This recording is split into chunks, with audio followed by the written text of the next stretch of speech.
Sports pitch പ്രേക്ഷകർക്ക് നമസ്കാരം. സഞ്ജു സാംസണിന് ഇനി വെല്ലുവിളിയാവാൻ പോകുന്ന കാര്യങ്ങൾ എന്തൊക്കെയാണ് എന്നുള്ളതാണ് നമ്മളിപ്പോൾ ചർച്ച ചെയ്യുന്നത്. വളരെ മികച്ച ഫോമിലുള്ള സഞ്ജു സാംസൺ തൻ്റെ കരിയറിൻ്റെ ഒരു പ്രൈം ടൈമിൽ തന്നെയാണ് എന്ന് വിശേഷിപ്പിക്കാം. കഴിഞ്ഞ ദിവസം അശ്വിൻ പറയുന്നുണ്ടായിരുന്നു, സഞ്ജു സാംസൺ ഇപ്പോൾ കരിയറിൻ്റെ പീക്ക് ലെവലിലാണ്, പ്രൈം ഫോമിലാണ്.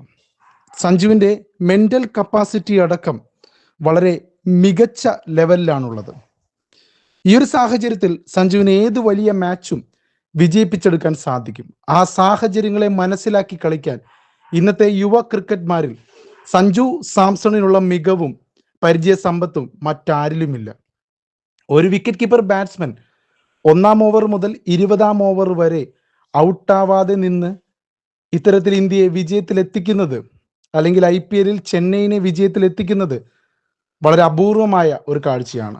ആരും തന്നെ അങ്ങനെ ഒരു ഉദ്യമം ചെയ്തിട്ടില്ല എന്ന് തന്നെ പറയാം. സഞ്ജു സാംസൺ തൻ്റെ മെൻ്റൽ കപ്പാസിറ്റി കൊണ്ടും അതുപോലെ തന്നെ തൻ്റെ ക്യാപ്റ്റൻസി പാടവം കൊണ്ടും, ക്യാപ്റ്റൻ അല്ലെങ്കിൽ കൂടിയും ഒരു മികച്ച പ്രൈം ലെവലിലേക്ക് എത്തി നിൽക്കുകയാണ്. T20 ക്രിക്കറ്റിൽ തൻ്റെ സ്ഥാനം സുസ്ഥിരമാക്കിയെങ്കിലും മറ്റു ഫോർമാറ്റുകളിലേക്ക് എന്തുകൊണ്ടാണ് സഞ്ജുവിനെ ഇനിയും പരിഗണിക്കാത്തത് എന്ന ചോദ്യം സെലക്ടർമാർക്കിടയിൽ ഫാൻസ് തന്നെ, അല്ലെങ്കിൽ ക്രിക്കറ്റ് നിരീക്ഷകർ തന്നെ ചോദിക്കുന്ന ഒരു സാഹചര്യമാണ് ഇപ്പോഴുള്ളത്. ഇനിയും എന്തിനാണ് വൈകിക്കുന്നത്? എല്ലാ കളിയും സെഞ്ചുറി അടിക്കണോ, അല്ലെങ്കിൽ എല്ലാ കളിയും 50 അടിക്കണോ? എങ്കിലാണോ നിങ്ങളൊന്ന് കണ്ണു തുറക്കുക എന്നെല്ലാമാണ് ക്രിക്കറ്റ് നിരീക്ഷകർ ചോദിക്കുന്നത്. സഞ്ജുവിന് ഇപ്പോൾ പ്രായം 31 വയസ്സായി. ഇനി ഒരു 5 വർഷമോ 7 വർഷമോ 8 വർഷമോ ആയിരിക്കും മാക്സിമം അദ്ദേഹത്തിൻ്റെ ഒരു ക്രിക്കറ്റ് കരിയർ. അതിനുള്ളിൽ തന്നെ മാക്സിമം സഞ്ജു സാംസണെ ഇന്ത്യൻ ടീമിന് വേണ്ടി വിവിധ ഫോർമാറ്റുകളിൽ ഉപയോഗിക്കുക എന്നതാണ് പ്രധാനപ്പെട്ട കർമ്മം. ആ കർമ്മം ചെയ്യാൻ എന്തിനു മടിക്കുന്നു എന്നതാണ് ക്രിക്കറ്റ് നിരീക്ഷകരടക്കം ചോദിക്കുന്നത്.